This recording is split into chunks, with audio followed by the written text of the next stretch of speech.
ಪ್ರಶ್ನೆಗಳು ಸನ್ಮಾನ್ಯ ಸಭಾಧ್ಯಕ್ಷರೇ, ಒಂದೇ ನಿಮಿಷ ಲಿಖಿತದವ್ರು ಆನ್ಸರ್ ಮಾಡ್ಲಿ. ಟಿವಿ ಮಾಧ್ಯಮಗಳಲ್ಲಿ ಏನ್ ಸುದ್ದಿ ಬರ್ತಾ ಇದೆ ಅಂತ ಕೇಳಿದ್ರೆ, ಜಾರ್ಜ್ ಅವರು ರಾಜೀನಾಮೆ ಕೊಟ್ಟಿದ್ದಾರೆ. ಸಿಎಂ ಅವರ ಹಸ್ತಕ್ಷೇಪ ಜಾಸ್ತಿ, ಸಿಎಂ ಅವರ ಮಗನ ಹಸ್ತಕ್ಷೇಪ ಆಗಿದ್ರಿಂದ ಜಾರ್ಜ್ ರಾಜೀನಾಮೆ ಕೊಟ್ಟಿದ್ದಾರೆ ಅಂತ ಟಿವಿ ಹೇಳಿ ಬರ್ತಾ ಇದೆ. ಸದನದಲ್ಲೇ ಇದ್ದಾರೆ, ಸ್ಪಷ್ಟ ಮಾಡ್ಲಿ. ನಿಮ್ದು ಬೇರೆ ಒಂದ್ ಸೆಕೆಂಡ್ ಜಾರ್ಜ್, ನೀವು ಇದು ಲಿಖಿತ ನಾನೇನು ಆರೋಪ ಮಾಡ್ಲಿಲ್ಲ, ಹೌದಾ ಅಂತ ಕೇಳಿ ಸನ್ಮಾನ್ಯ ಸಭಾಧ್ಯಕ್ಷ ಇದು ಮುಗಿಸಿ. ಇದು ಹೇಳ್ತೀನಿ ನಾನು, ಫಸ್ಟ್ ಆದ್ಮೇಲೆ ಅದಕ್ಕೂ ಉತ್ತರ. ಆಯ್ತು, ಫಸ್ಟ್ ಇದು ಹೇಳ್ಬಿಡಿ. ಅಲ್ಲ, ಕೊಡ್ಬೇಕಲ್ಲ. ಒಂದ್ ಸೆಕೆಂಡ್ ಈಗ ಹೇಳ್ತೀನಿ. ದಿನಾಂಕ 29/1/26 ಮೂರನೇ ಪಟ್ಟಿಯಿಂದ ಸದನದಲ್ಲಿ ಲಿಖಿತ ಮೂಲಕ ಉತ್ತರಿಸುವ 193 ಪ್ರಶ್ನೆಗಳ ಪೈಕಿ 20 ಪ್ರಶ್ನೆಗಳ ಉತ್ತರಗಳನ್ನು ಸದನದಲ್ಲಿ ಮಂಡಿಸುತ್ತಿದ್ದೇನೆ. ಸನ್ಮಾನ್ಯ ಸಭಾಧ್ಯಕ್ಷರೇ, ಅವರು ಟಿವಿಯಲ್ಲಿ ನೋಡಿದ್ದಾರೆ ಅಂತ ಹೇಳಿದ್ದಾರೆ. ನಾನೇನಾದ್ರೂ ಟಿವಿಯಲ್ಲಿ ಹೇಳಿದಿನ? ನಾನು ಯಾವುದೇ ರಾಜೀನಾಮೆ ಪ್ರಶ್ನೆ ಉದ್ಭವಿಸೋದಿಲ್ಲ, ಆ ತರ ಏನಿಲ್ಲ. ಸಂಪೂರ್ಣವಾದ ನಂಬಿಕೆ ನಮ್ಮ ಮುಖ್ಯಮಂತ್ರಿ ಮೇಲೆ ನಮಗಿದೆ, ಗೊತ್ತಾಯ್ತಲ್ಲ. ನಿನ್ನೆ ಸಮೇತ ನಮ್ಮ CLP ಮೀಟಿಂಗ್ ಇತ್ತು. ನೀವು ಯಾವ್ದಕ್ಕೆ ಕೇಳ್ಬಿಟ್ಟು ನನಗೆ ಗೊತ್ತಿಲ್ಲದ ವಿಚಾರ ಸರ್, ಅದಕ್ಕೆ ಕೇಳ್ತಾ ಇರೋದು. ನೀವು ನಮಗೆ ಬೇಕು, ಸತ್ಯಕ್ಕೆ ದೂರ. ನಾನು ಟಿವಿಯಲ್ಲಿ ಬಂದಿದ್ದೀನಿ, ಉಲ್ಲೇಖ ಮಾಡ್ತಾ ಇದ್ದೀನಿ. ಏನಾಗಿದೆ ಟಿವಿ ಅವರಿಗೆ ಹೇಳ್ತೀನಿ, ಒಂದ್ ನಿಮಿಷ. ಮೊದಲು ಹಳೆ ಕಾಲದಲ್ಲಿ ಬೆಳಗ್ಗೆ ಒಂದು ನ್ಯೂಸ್, ಮಧ್ಯಾಹ್ನ ಒಂದು ನ್ಯೂಸ್, ಸಾಯಂಕಾಲ ಒಂದು ನ್ಯೂಸ್, 3 ನ್ಯೂಸ್ ಇತ್ತು. ಈಗ 1 ಗಂಟೆಗೆ ಬ್ರೇಕಿಂಗ್ ನ್ಯೂಸ್ ಬರಬೇಕು. ಅವರೇ ಸೃಷ್ಟಿ ಮಾಡ್ತಾ ಇದ್ದಾರೆ. ಅವ್ರು ತೋರಿಸಿ ಎಲ್ಲಿ ನಾನು ಹೇಳಿದ್ದೀನಿ ಬಿಟ್ಟು ಅವರಿಗೆ ಬೆಳಗ್ಗೆ ಸಾಯಂಕಾಲ ನ್ಯೂಸ್ ಬೇಕು, ಅದಕ್ಕೆ ಈ ಥರ ಮಾಡ್ತಿದ್ದಾರೆ. ದಯವಿಟ್ಟು ಒಂದು ಮಾತು ಕೇಳಿದನ್ನ, ನಾನು ಆ ಥರ ಯಾವ ವಿಚಾರದ ರಾಜೀನಾಮೆ ಕೊಡಲಿಲ್ಲ, ಆ ಪ್ರಶ್ನೆನೇ ಉದ್ಭವಿಸಿದ್ರ.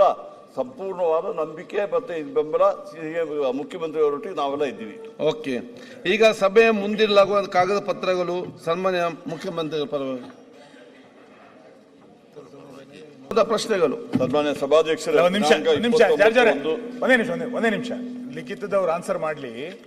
ಟಿವಿ ಮಾಧ್ಯಮಗಳಲ್ಲಿ ಏನ್ ಸುದ್ದಿ ಬರ್ತಾ ಇದೆ ಅಂತ ಕೇಳಿದ್ರೆ, ಜಾರ್ಜ್ ಅವರು ರಾಜೀನಾಮೆ ಕೊಟ್ಟಿದ್ದಾರೆ. ಸಿಎಂ ಅವರ ಹಸ್ತಕ್ಷೇಪ ಜಾಸ್ತಿ, ಸಿಎಂ ಅವರ ಮಗನ ಹಸ್ತಕ್ಷೇಪ ಆಗಿದ್ರಿಂದ ಜಾರ್ಜ್ ರಾಜೀನಾಮೆ ಕೊಟ್ಟಿದ್ದಾರೆ ಅಂತ ಟಿವಿ ಹೇಳಿ ಬರ್ತಾ ಇದೆ. ಸದನದಲ್ಲೇ ಇದ್ದಾರೆ, ಸ್ಪಷ್ಟ ಮಾಡ್ಲಿ.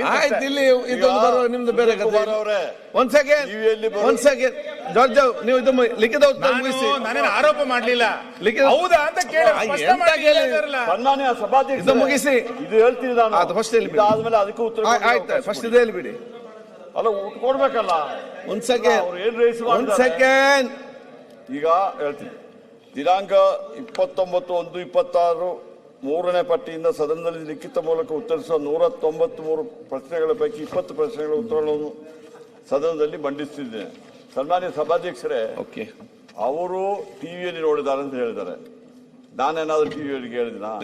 ನಾನು ಯಾವುದೇ ರಾಜೀನಾಮೆ ಪ್ರಶ್ನೆ ಉದ್ಭವಿಸೋದಿಲ್ಲ, ಆ ತರ ಏನಿಲ್ಲ. ಸಂಪೂರ್ಣವಾದ ನಂಬಿಕೆ ನಮ್ಮ ಮುಖ್ಯಮಂತ್ರಿ ಮೇಲೆ ನಮಗಿದೆ, ಗೊತ್ತಾಯ್ತಲ್ಲ. ನಿನ್ನೆ ಸಮೇತ ನಮ್ಮ CLP ಮೀಟಿಂಗ್ ಇತ್ತು. ನೀವು ಯಾವ್ದಕ್ಕೆ ಕೇಳ್ಬಿಟ್ಟು ನನಗೆ ಗೊತ್ತಿಲ್ಲದ ವಿಚಾರ ಸರ್, ಅದಕ್ಕೆ ಕೇಳ್ತಾ ಇರೋದು.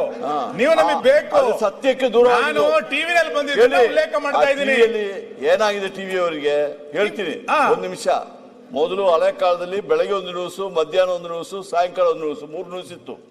ಈಗ 1 ಗಂಟೆಗೆ ಬ್ರೇಕಿಂಗ್ ನ್ಯೂಸ್ ಬರಬೇಕು. ಅವರೇ ಸೃಷ್ಟಿ ಮಾಡ್ತಾ ಇದ್ದಾರೆ. ಅವ್ರು ತೋರಿಸಿ ಎಲ್ಲಿ ನಾನು ಹೇಳಿದ್ದೀನಿ ಬಿಟ್ಟು ಅವರಿಗೆ ಬೆಳಗ್ಗೆ ಸಾಯಂಕಾಲ ನ್ಯೂಸ್ ಬೇಕು, ಅದಕ್ಕೆ ಈ ಥರ ಮಾಡ್ತಿದ್ದಾರೆ. ದಯವಿಟ್ಟು ಒಂದು ಮಾತು ಕೇಳಿದನ್ನ, ನಾನು ಆ ಥರ ಯಾವ ವಿಚಾರದ ರಾಜೀನಾಮೆ ಕೊಡಲಿಲ್ಲ, ಆ ಪ್ರಶ್ನೆನೇ ಉದ್ಭವಿಸಿದ್ರ. ಸಂಪೂರ್ಣವಾದ ನಂಬಿಕೆ ಮತ್ತೆ ಬೆಂಬಲ ಮುಖ್ಯಮಂತ್ರಿ ಅವರೊಟ್ಟಿಗೆ ನಾವೆಲ್ಲ ಇದ್ದೀವಿ. ಓಕೆ, ಈಗ ಸಭೆ ಮುಂದಿಡಲಾಗುವ ಕಾಗದ ಪತ್ರಗಳು ಸನ್ಮಾನ್ಯ ಮುಖ್ಯಮಂತ್ರಿಗಳ ಪರವಾಗಿ